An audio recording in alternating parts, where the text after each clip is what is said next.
peu le site hôtelier, parce que c'est en prévision d'un agrandissement futur. Donc, ces gens-là sont très optimistes, et moi, je le suis beaucoup. Donc, il faut comprendre que si jamais il y avait agrandissement, ça va se prolonger particulièrement sur le Cap de Roche un peu plus élevé, là. L'hôtel Duboisé se présentera sous la bannière Comfort Inn et Suites. Il n'est même pas construit. Les conclusions du Bureau national de sécurité dans les transports des États-Unis.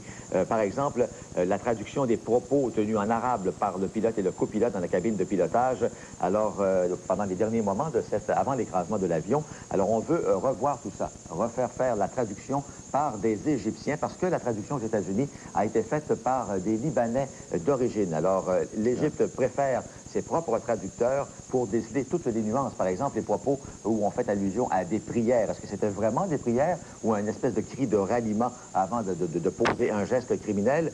Tout ça, ça reste à vérifier. Autre chose aussi, c'est qu'apparemment, selon les Américains, on serait rendu compte à l'audition des conversations que celui qui devait être le copilote, c'était peut-être pas le copilote qui était assis sur le siège du copilote, justement. Il y avait 8 personnes à bord qui auraient pu avoir accès à la cabine de pilotage, 4 des membres d'équipage dans un premier temps, et également 4 autres pilotes qui voyageaient comme passagers. Alors, ça soulève encore bien des questions, ce que va tenter de préciser l'enquête qui est toujours en cours. 2 équipages pour prendre le relais, parce que c'est quand même un long vol. Voilà. Alors, beaucoup de monde, finalement, qui pouvait avoir accès. Ouais. Alors, c'est pas nécessairement le pilote ou le copilote qui aurait commis un geste fatal. Encore une fois, je précise que tout reste à déterminer par les résultats de l'enquête. Merci beaucoup, Jacques. Oui. On est en plein dans la période du célèbre feu d'artifice céleste, les fameuses Léonides. Oui. Vous savez, ce genre de truc qui va transpercer l'atmosphère jusqu'à 144 000 météores par heure. Malheureusement, pour ce qui est du Canada, un petit peu moins visible, sinon peut-être à l'est. Et c'est ce qu'il faut faire au cours de la nuit, quand on pense à l'heure normale de l'Est. Il faut se fier à l'heure parisienne ou l'heure de Greenwich, si vous préférez. Il faut y aller vers 10 heures ce soir. Et le point culminant des Léonides, ce sera visible en Europe, au Moyen-Orient, en Afrique du Nord, prenez le Concorde. La France étant bien placée.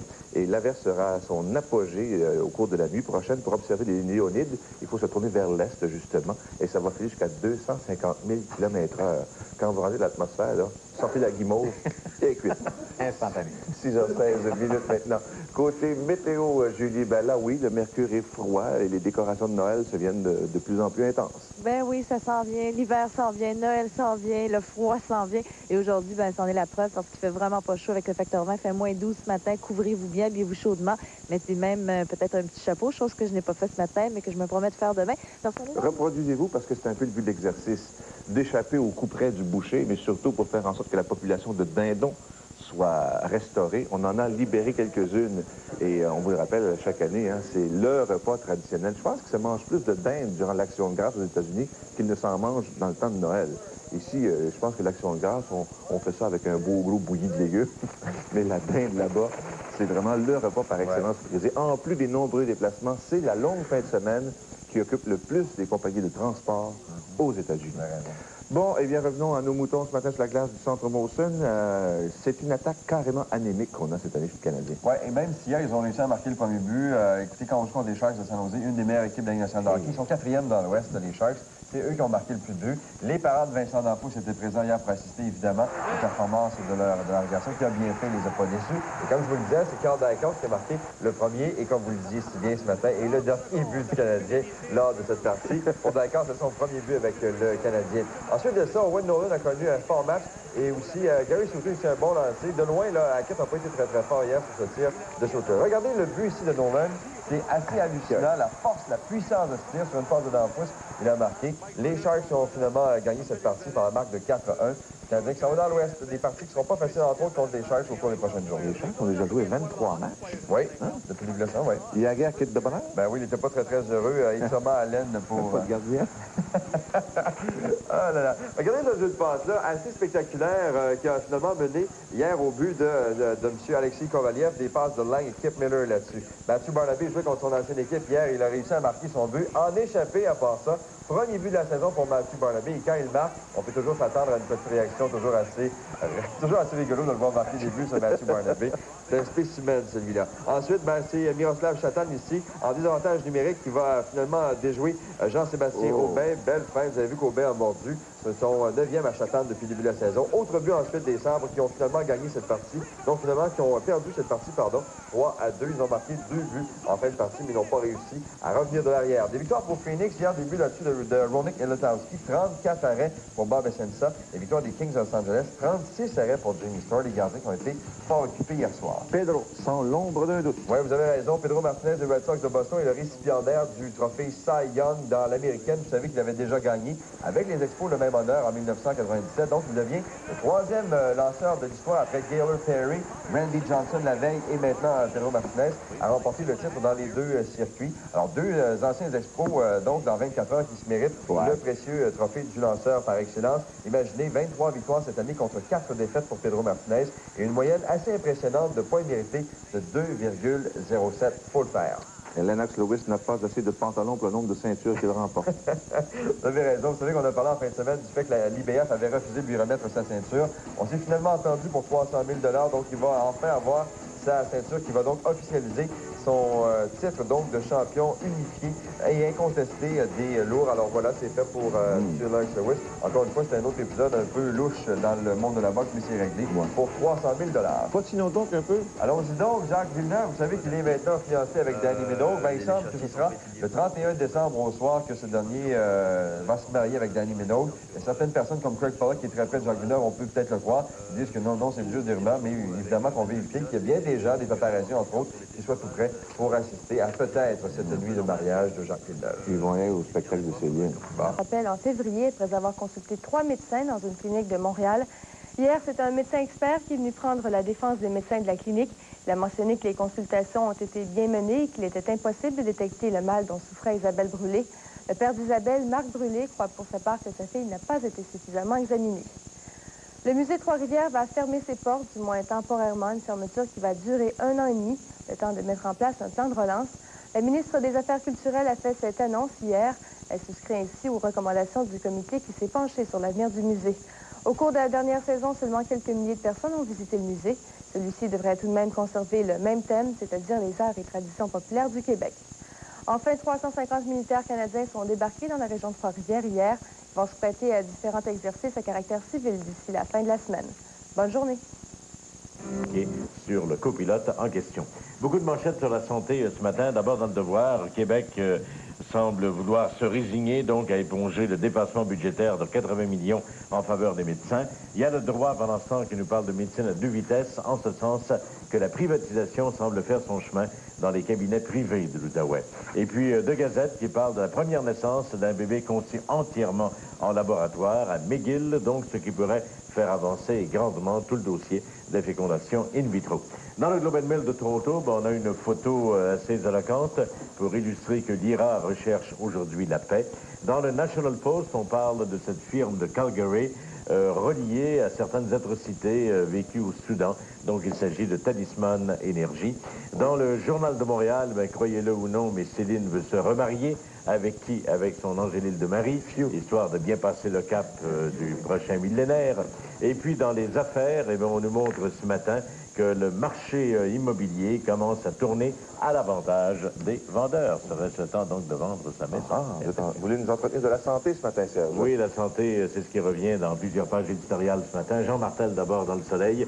Ce qu'il dit, c'est que le débat sur le système de santé doit être public et non pas réservé aux seuls médecins, administrateurs d'institutions hospitalières et aux politiciens. Que tous doivent y participer, et cela pour 3 raisons. Parce que les ressources financières de l'État sont limitées, parce que les nouvelles technologies médicales coûtent très cher et parce que l'accès à toute la panoplie de soins, de traitements et de médicaments est impossible. Donc c'est une situation qui nous concerne tous et un jour ou l'autre, dit-il, on aura à décider pour nous ou pour un proche d'accepter ou de refuser tel ou tel traitement. Michel Vastel, de son côté, dans Le Soleil et dans Le Droit, qualifie de gérants de mouroirs ceux qui se demandent s'il faut accepter de poser un pacemaker à un patient de 82 ans ou encore de mettre en dialyse à un autre patient de 90 ans. On ne pourra pas reprocher, dit-il, à l'Association des hôpitaux du Québec de ne pas poser la question crûment, mais venant de ronds de cuir de la santé, ça peut paraître suspect. Alors sa question, sont-ce les petits vieux qui coûtent cher ou bien les ronds de cuir? À cette conférence de presse ce matin, on vous en parle tantôt. Dans cette nouvelle, on l'a vu, Pierre, qui a provoqué de beaux sourires pour les parents, quelques pleurs également. Exact. On fait le point là-dessus, Amélie. Oui. Tout de suite, Pierre. Au revoir. Le 18 octobre dernier, ici, à TVA en direct, on vous révélait en primeur le cas pathétique d'une dame de Montréal, Mme Suzanne Mayotte, qui est décédée chez elle, seule, d'un problème. On se demandait pourquoi, après avoir été, et malgré avoir été visitée par une équipe d'urgence santé. Caroline Bellé, c'est vous qui nous parliez du cas de Mme Mayotte. D'abord, si on rappelait les faits, là.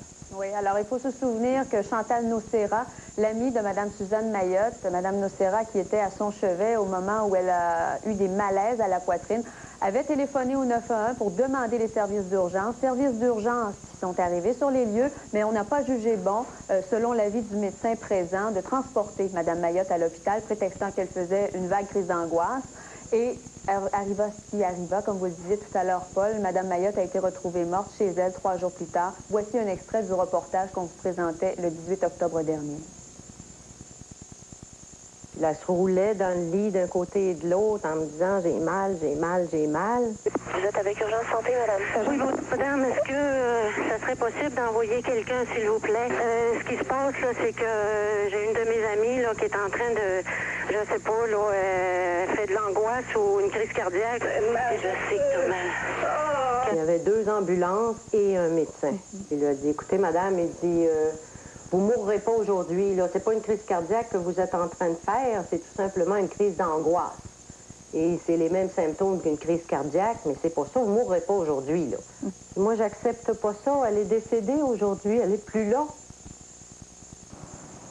Ça me fait de la peine parce que je l'aimais, ma mère. Puis, j'étais pas tout le temps d'accord avec ce qu'elle pense. Journée hier sur la route 108 entre Thornway et Sainte-Marguerite de Linwick, environ 45 minutes de Sherbrooke. C'est un fardier qui transportait des planches de bois qui est allé frapper de plein fouet une petite voiture qui, après avoir dérapé, s'est retrouvée dans la voie du poids lourd. Il neigeait à ce moment, alors les conditions routières étaient particulièrement difficiles et le conducteur du camion, imaginez, n'a même pu appliquer les freins. Alors, vous imaginez là, la force de l'impact. À l'arrivée des secouristes, les 2 passagers de la voiture étaient décédés. Il a d'ailleurs fallu plus de 3 heures pour dégager la voiture de sa fâcheuse position. Et ce n'est qu'en soirée que la route 108 a été rouverte à la circulation. Et enfin, mentionnons qu'un autre accident mortel est survenu hier en fin de journée à Bromont. Une jeune femme de 20 ans a péri aussi. Est-ce qu'il y a beaucoup de neige en Estrie? Il y en a pas mal. Vous savez, il neige depuis le début octobre ici. Bon. Bon courage, merci. Au revoir. Il faut être prudent dans ces conditions. Ouais. Alors, les réductions d'impôts au Québec, ça se précise? M. Padon-Landry, le ministre des Finances, lui, est catégorique que oui, il y aura baisse d'impôts malgré des budgets dans les secteurs de la santé et de l'éducation qui souffrent de dépassements chroniques, des baisses d'impôts qui pourraient atteindre de 400 à 1500 $. C'est pas M. Landry qui dit ça, mais des experts autour du sommet qu'il y a eu, il y a eu consultation sur l'utilisation des surplus. Alors, on dit que peut-être qu'on baisserait des impôts de 1,3 milliard à 1,9 milliard. Ça me semble beaucoup. Je pense pas qu'on ait les moyens de baisser les impôts de cette façon-là.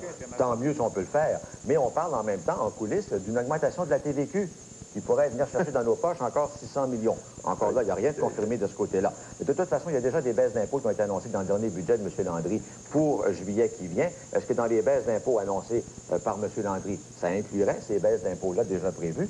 On verra dans son prochain budget, probablement. C'est là qu'on aura la réponse. Mais il semblerait qu'il n'y ait pas question d'indexer les tables d'imposition. Parce que là aussi, c'est une forme d'impôt déguisé. C'est aussi le fait de ne pas indexer les impôts. Carla Homolka ne se sentait pas vraiment bienvenue à Montréal. Oui, bien écoutez, vous savez qu'elle est en prison à Joliette pour les meurtres sordides de 2 adolescentes. Elle était la complice de Paul Bernardo, souvenez-vous. Alors, elle est en prison à Joliette et elle voulait pouvoir bénéficier de sorties sous escorte, d'être logée, par exemple, dans le quartier Notre-Dame-de-Grâce à Montréal.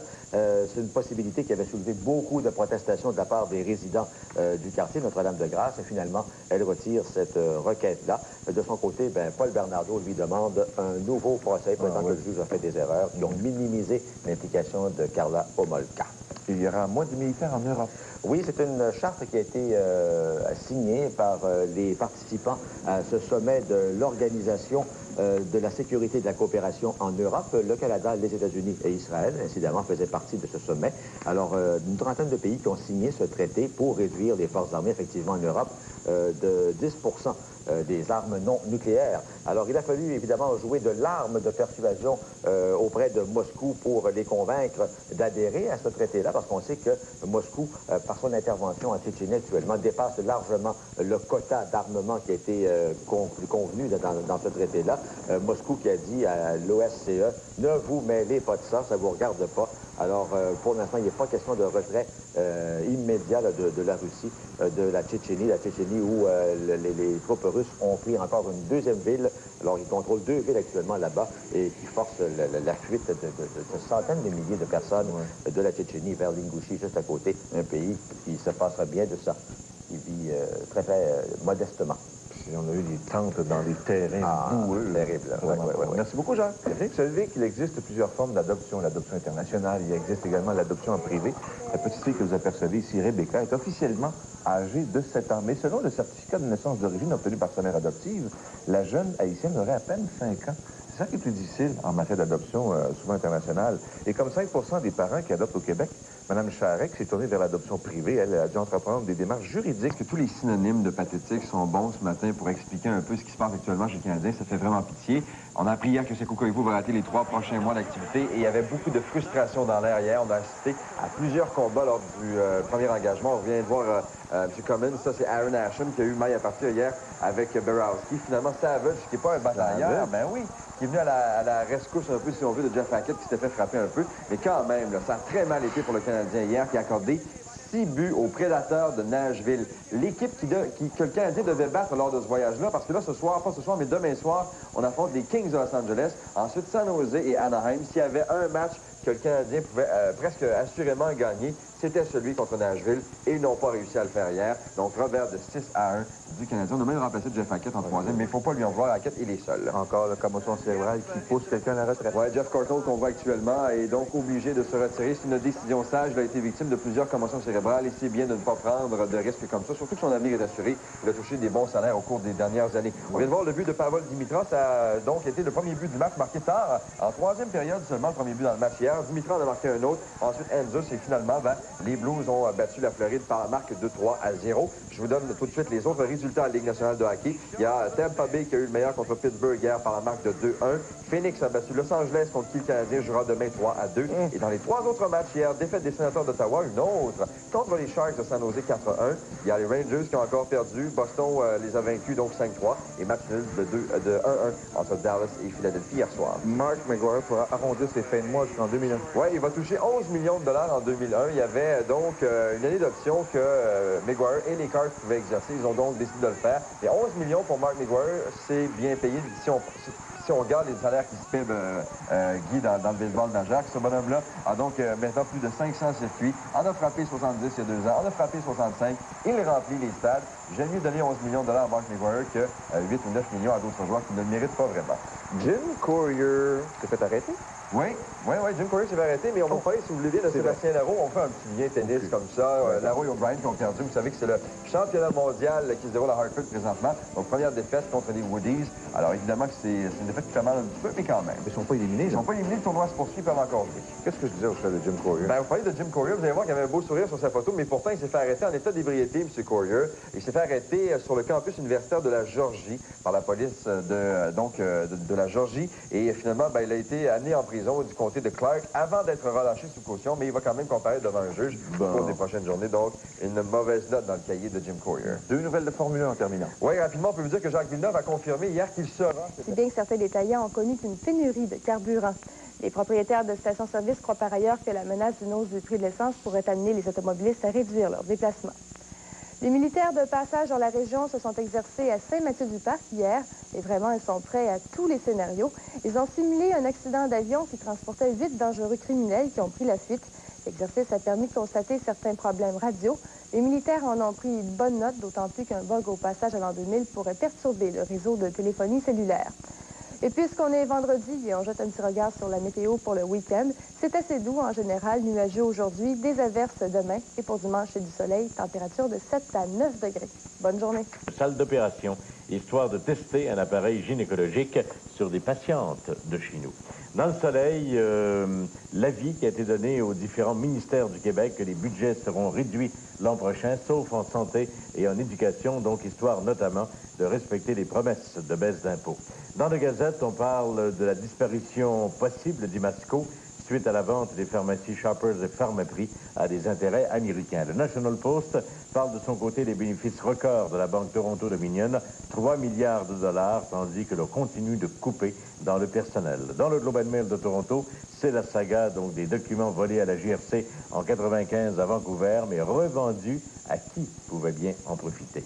Dans le Droit d'Ottawa, on parle de cet accident qui a fait 2 morts sur la 417 tout près de Castleman, le destin vraiment qui s'acharnait. Et dans le Journal de Montréal, la disparition mystérieuse de la jeune Julie Surprenant, 16 ans. Son père dit ne pas comprendre et comment donc ce qui a pu arriver. Hier midi, M. Lucien Bouchard était assis ici, quelque part dans notre studio. Oui, justement, et c'est commenté, cette rencontre entre Pierre Bruno et Lucien Bouchard, c'est commenté par Michel Vastel dans Le Soleil et dans Le Droit ce matin. Vastel qui trouve que M. Bouchard n'a pas dit grand-chose à cette émission hier. Pas de révélation choc ici sur TVA, et avec un discours un peu trop libéral à son goût.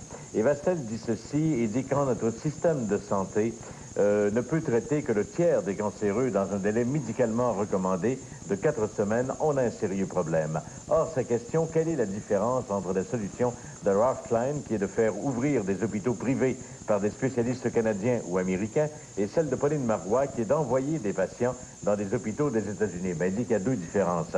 D'abord, il y en a une qui est économique, parce qu'il en coûterait moins cher de faire traiter des patients par des hôpitaux privés au Canada plutôt que dans des institutions américaines. Et l'autre, elle est profondément humaine, parce que ça permettrait aux patients déjà fragilisés par leur terrible maladie de rester près des leurs dans un milieu québécois. Or, dit Vastel, il ne faut pas un doctorat en sciences de la santé pour comprendre cela. Ralph Klein n'a pas beaucoup d'éducation, il a seulement le sens commun d'un ancien journaliste. Il ose, lui. Alors Vastel dit à M. Bouchard, vous devez oser, vous aussi.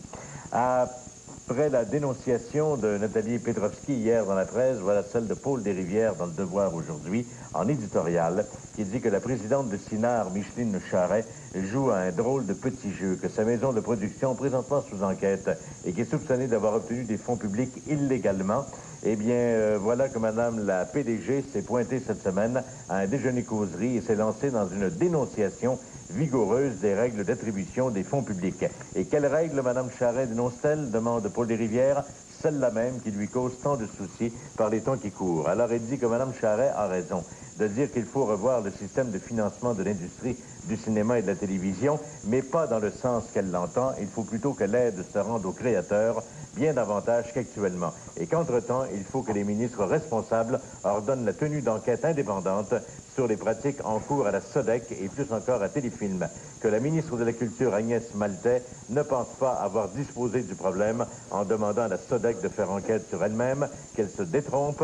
Quant à la ministre du Patrimoine, Sheila Copps, où est-elle, demande Paul Desrivières. Dans le droit, Murray Maltais écrit ce matin que les bibliothèques publiques des régions, qui sont souvent mal équipées, ne veulent pas faire les frais du projet de la Grande Bibliothèque du Québec, dont la construction à elle seule doit coûter au moins 85 millions de dollars. Il pose la question, est-ce que la construction à Montréal d'une bibliothèque digne de ce nom est un luxe? Il dit que les avis sont partagés, mais que quand on voit des responsables d'hôpitaux s'interroger publiquement sur la nécessité d'opérer des patients de 90 ans, il est bien clair que le gouvernement sera confronté à d'effrayants dilemmes. Et je termine en vous signalant ce texte qui paraît dans Le Devoir de Guy Rocher, qui est professeur, vous le savez, au Centre de recherche en droit public de l'Université de Montréal. Guy Rocher qui dit non à l'Université Legault. Il dit que le présent projet d'énoncé de politique du ministre Legault n'est pas moins discutable que celui de sa prédécesseur et qu'il est même en réalité plus insidieusement dangereux que le précédent pour l'avenir